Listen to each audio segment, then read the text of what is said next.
When things start to get difficult, we start to lose some of our boundaries.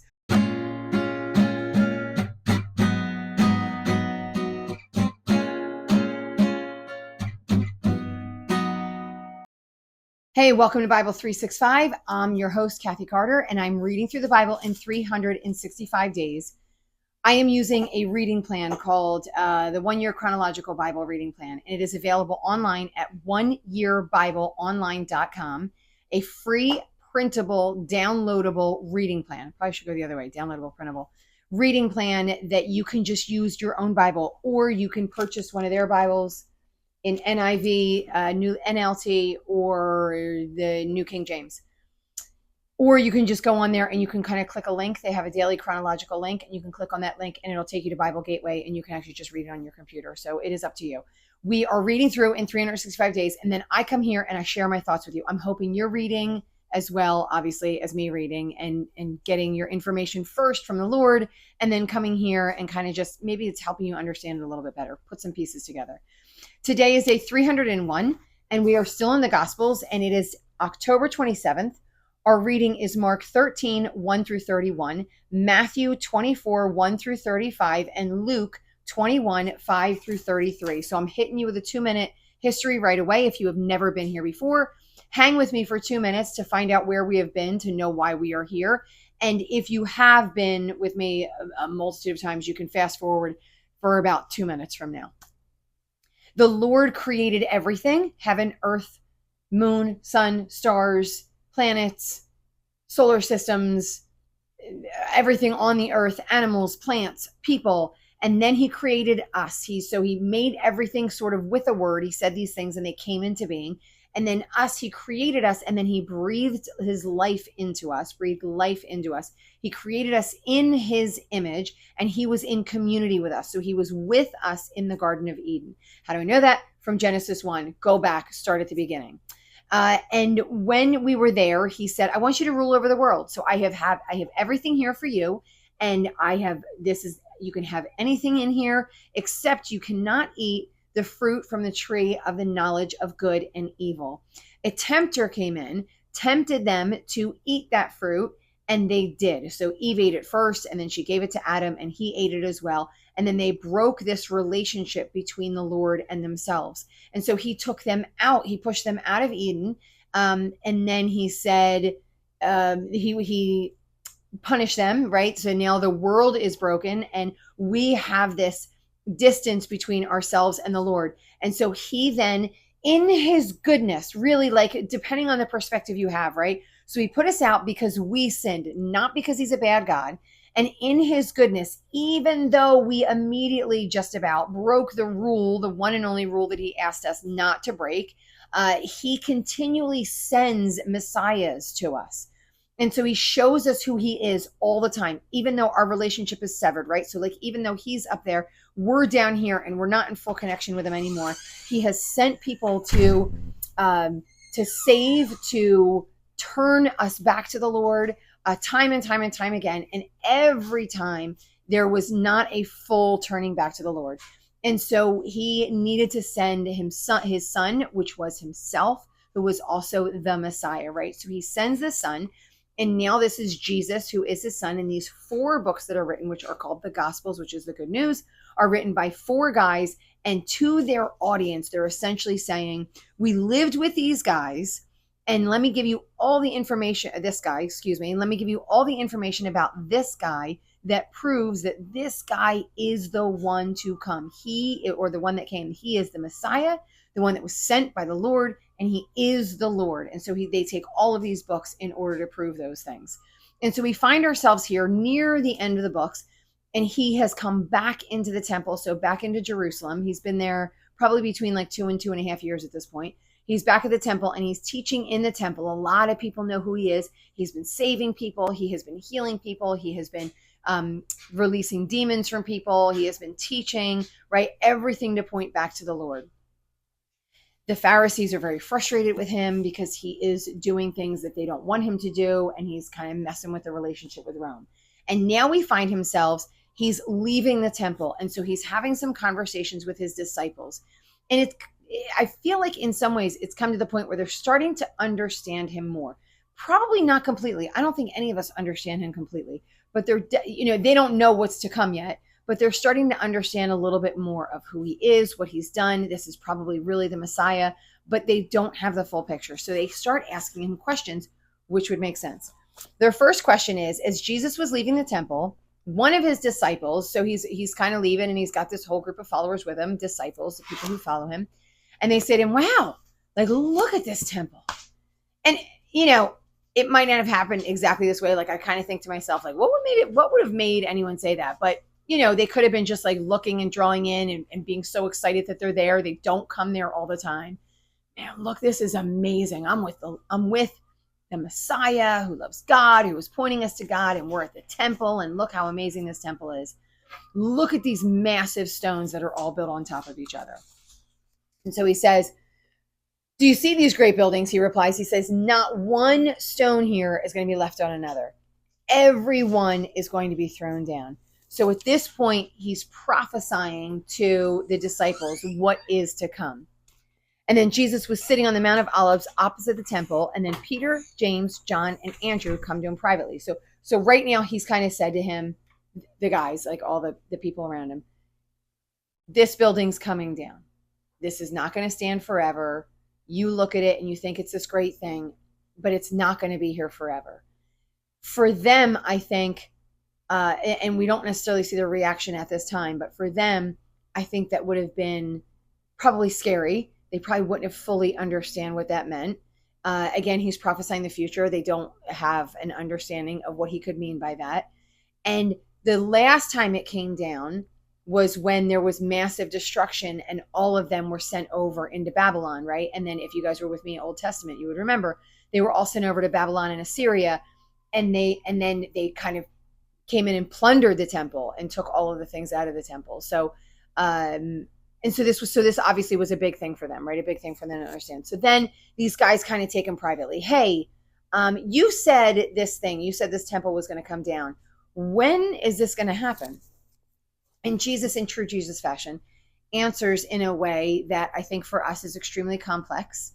For him, he probably knows exactly what he's saying and why he's saying it. At that time, so he has told them a couple of times that he's going to die. I don't think they fully know what that means. Maybe over time, right? Like, their expectation is that he is the Messiah, and that he is the son of David. And the son of David and the Savior are supposed to hold the scepter on the kingdom, and they're supposed to rule. And once that person rules, that Messiah, that Savior rules, all of the nations are supposed to be drawn to him. And so even though he keeps saying, I'm going to die and then come back to life again, they don't have a full grasp of what that means. And so when they ask this question, I'm going to say they probably are as confused as I am. And by the way, I just want to note too, I'm not really great with end times prophecies. So because they haven't come yet. And so I don't want to ever say this is what it is or this is what it meant, because the truth is we don't know for sure. We can only make speculation. The Pharisees and the lawyers and the scribes made a lot of speculation about what Jesus was supposed to look like, and they were wrong. And so I want to hold this very loosely in my hands, especially there's this one area that I have a very hard question about, and I'm not going to answer that question today. So this is what he says. They say to him, tell us, when are these things going to happen, and what's going to be the sign that they are about to be fulfilled? So give us a sign. Let us know what it's going to look like. So when it does come, we're ready, right? Like we know what to look for. And I feel like it's been proven time and time and time again. These prophets come in and they say these things and they say, this is going to be the sign. And everyone's like, that's not really going to happen, right? Like we don't listen. Even when we ask and we pretend like we want to know, I think we want tangible information that's going to help us in the moment. So those are kind of some of the things that we need to release and just really listen to what it is to be said, because I think he gives two warnings that are really important. So his first warning is, don't let anyone deceive you. So their question is what time is this going to come? And his response is, don't let anyone deceive you. which doesn't seem to be a response to the question in the way in which they were asking it. But he says, before, like he's essentially saying now, before this time comes, people are going to come in my name. So I want you to be prepared. I know you're looking for a time and a date. Do not let people deceive you, because they're going to come in and they're going to say they're a Messiah. They're going to come in and they're going to say they're going to save you. They're going to come in and they're going to try and turn you away from the truth, from what really is. So he says, they're going to say, I am here. And then the nations are going to rise against nation. There's going to be war. There's going to be famine. There's going to be destitution. And let me tell you that this has already been talked about with Ezekiel. Ezekiel gave all these like wild prophecies, like this person's going to rise and then that person's going to rise and then this person, right? Like all of these things. And so had they come already, or is this a continuation of Jesus is prophesying what's going to happen? And then his second thing he says is he's going to say, you must be on your guard. You'll be handed over to the local councils and flogged in the synagogues. Part 1, don't be deceived. Part 2, be on your guard. So it's like that be ready that he was talking about, because bad things are going to happen to you. You're going to be flogged. You're going to be punished for my name. People are going to hate you. You're going to be put in jail. You're going to be persecuted. People are going to want to come in with war and destroy you. So all of these things are going to happen because of Jesus. But you need to be on your guard, because sometimes these things, right? Like, and this would be true for all of us. This isn't just true for the disciples of the time. This is true for all humans.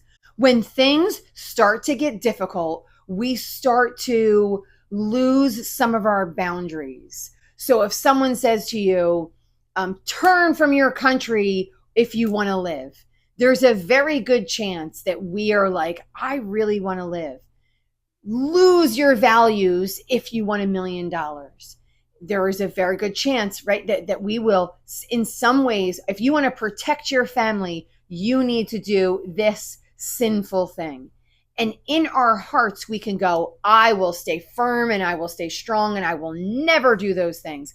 But this is why, like the military, now I don't know all the details, but like some of the TV shows I watch, right? The military trains people to take a lot of torture in order to be protected when they go out into the field, and there's a possibility they will be tortured to give information. It's also a reason why they will lie and tell some people only little tiny pieces of the plan, because they don't want everybody to give the information. Because when you are in pain, when you are suffering, when you are scared, when you're worried for your family, when you're starving, when you have no money, like all of these things will lead us to do things that we never thought we would do. And if you think you are an exception to that rule, I would suggest you be very, very careful with your prideful heart, because there is always, he wouldn't have to tell them this if there wasn't the possibility. These are his top dudes. This is James, John, Peter, and Andrew, right? Like these are his top 4. Okay, top 4 is probably a bad thing to say, but these are the ones that we keep hearing about. So these are like the guys that he's always in a private relationship with. And he's saying to them, don't be deceived and be on your guard, because he wants them to know that even when all of this stuff comes, it's not the end yet. And it doesn't mean that I'm not who I said I was. You know, one of the things that he says is the gospel must first be preached to all nations. And so before the end comes, the gospel needs to be preached to all nations. I think that they would have thought all nations meant what they could see, hear, taste, and touch, right? Which for them, it was sort of like all in the Middle Eastern and like European area, maybe a little bit of Africa, like Egypt and North Africa, not necessarily all the way into here, but they didn't know. And now I'm going to say it probably is literally all nations, right? Now we would, I think in some ways, I'm going to say we would know that the gospel needs to have no borders, right? Like it needs to be everywhere, in every tribe and nation, even the smallest and the tiniest little of areas that don't have the internet or don't have TV. They need to be told who Jesus was, or Jesus was as well. Then he says, when you see the abomination that causes desolation, which this is the prophecy from Daniel, when you see this, and again, this is kind of one of those things that's like, you know, it could be something gigantic that causes mass destruction, right? Like, I'm not going to tell you what it looks like. I don't know. but it's something massive that causes mass destruction. Could it be armies? Sure. Could it be something supernatural? Sure. Could it be weather patterns? Could it be tornadoes and earthquakes and hurricanes? Yeah, sure. Like, yes. I think in some cases it could be all of those things. Be on your guard because we don't know for sure who it is. We all sit here and like now, COVID was like one of those big things like, well, those helicopters that were coming in, that's the abomination that caused desolation. Like we're so certain of these things that it looks like, and we leave ourselves open to looking and feeling foolish and walking away from our faith because we go, I was sure it was that. It was definitely that. My pastor said it was that. My theologian said it was that. And it wasn't that. So now what do I do? And I'm not saying don't try and figure out what it is because I don't want you to leave you guys that way either. But hold it loosely. Hold it loosely in your hands.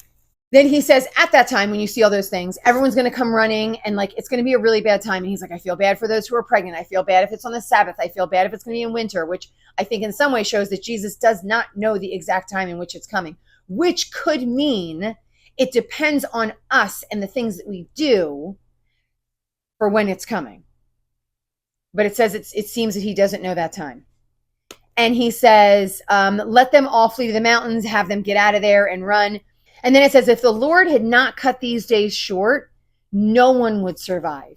So there's going to come a time where it's horrible for everyone to live. And he says, but he's going to cut it short because if he let it go and do everything that it was supposed to do, every single person on this planet would die, right? Like nobody would survive it. So because of those that are chosen and elect, right? Because of those who love the Lord and who are following the Lord, he has chosen to shorten that time. So not everybody suffers and dies in that time. And he says, so be on your guard. I have told you everything if possible.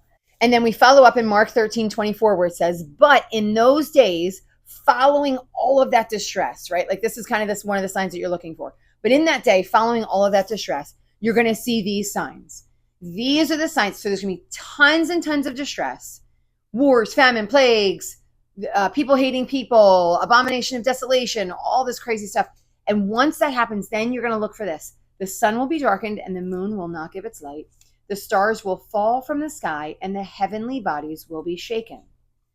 These are the signs to look for. They will follow all of that other destruction. And so you're going to, so when you see that destruction and then you start to see some of these signs, you're going to know this is going to be your like heads up, like, hey, these things are coming. At that time, people are going to see the Son of Man coming in clouds with great power and glory. And I just want to note in this because what I always see is this visual of like this cloud like descending and Jesus sitting on top of the cloud, which is kind of funny. And and maybe that's really what it's going to look like. I don't know. But what we have seen all through the Old Testament is God is always coming in clouds. Like he literally talks through thunder and lightning, and the people are like, oh, it's thunder, the clouds. And when he descends in a cloud. Like for those 40 years when all of them were walking through the wilderness, he was descending in a cloud by day and fire by night. So this actually shouldn't be anything that's wild and crazy. When he descends, he's going to descend in a cloud as the Father has always done. And so maybe we'll see him once we hear the Father. I don't, again, keeping some of that open, but this isn't something that is outrageously abnormal that we're going to look up in the sky and we're going to like see Jesus sitting on a cloud and riding it down to the earth. He said, now he wants you, and he says, then the angels are going to scoop everybody up. So at that time, then they're going to start scooping up all of those elect, all of those that love the Lord. And he says, learn this lesson from the fig tree that was showing leaves when it wasn't supposed to. And he said, so learn, and then he withered it, right? He cursed it and it withered, never to have fruit again.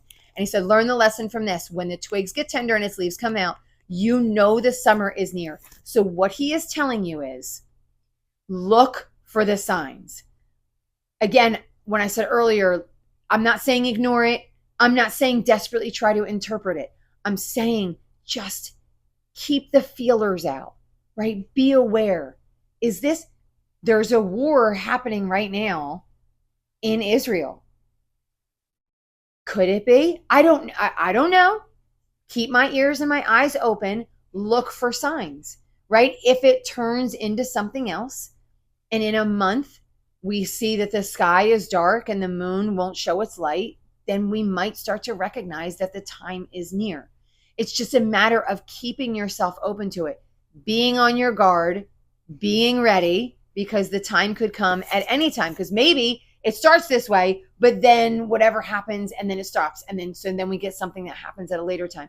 We just don't know. I just want you to keep yourself aware of this and keep in an understanding. Now, this is the thing, because he says, even so, when you see these happening, you're going to know that it's near. It's going to be right at the door. So this is my question that I have, because he says, truly, I tell you, this generation, and it's in all three of the, is it all three? Yeah, it's in Mark, Matthew, and Luke. And he says the same verse. So trying to, maybe he said it in this one, but he didn't say it in that one. He says, this generation will certainly not pass away until all these things have happened. And the second I read it, I was like, that's weird, because he's talking to, so he's used the term this generation a few times. One of the times was during when they saw the transfiguration. And he said, there's going to be some people in this generation that won't die until they've seen me in my glory. And then no sooner does he say that than they see him in his glory. I mean, obviously it happens that way in the book. It could have been months, it could have been a year, but nevertheless, there were people in that group of people, that generation, that saw him in his glory. And he said, these people in this generation won't. But he says, this generation isn't going to pass away until all these things have happened. And so is he talking about all the things that he just mentioned? Is he talking about, is all the things the temple that he originally said in the very beginning? They were like, oh, hey, these stones. And he's like, I'm telling you, this isn't going to last. I'm going to tell you, it leaves me open. Not that it shakes my faith. It just means I don't understand. I don't understand what he was trying to say. Is it, and I'm just putting this out there, is it that he said it, but the generation didn't follow through on what they were supposed to follow through on, and so that didn't happen yet, and so it's going to be for another generation? I want to say no, because it doesn't seem like, it seems like what he prophesies comes true. It just maybe hasn't come true yet. So really a matter of working it out is, for me, that I don't quite understand what it is that he's saying. It leaves me just in this area where I'm like, I don't know. I'm missing it. I can tell you what a whole bunch of scholars said, by the way. A couple of scholars were like, well, he wasn't really talking about this generation. He was talking about, he was saying this generation when it meant just that one little piece, or he meant this generation, but he was talking to all generations. He meant this generation, but he was talking about the generation in which it starts. And then that generation, when it starts, they're going to see the whole thing. All of those things, or any of those things, could be the way that it is. It could be the reality of the situation. I'm not going to take any of those things, because the truth of the matter is every single one of them leaves me with questions of, well, but he said this here and that's what he meant. And then he said this here, but that's what that meant. So again, I'm just kind of leaving that up in the hands of God, and it kind of is what it is.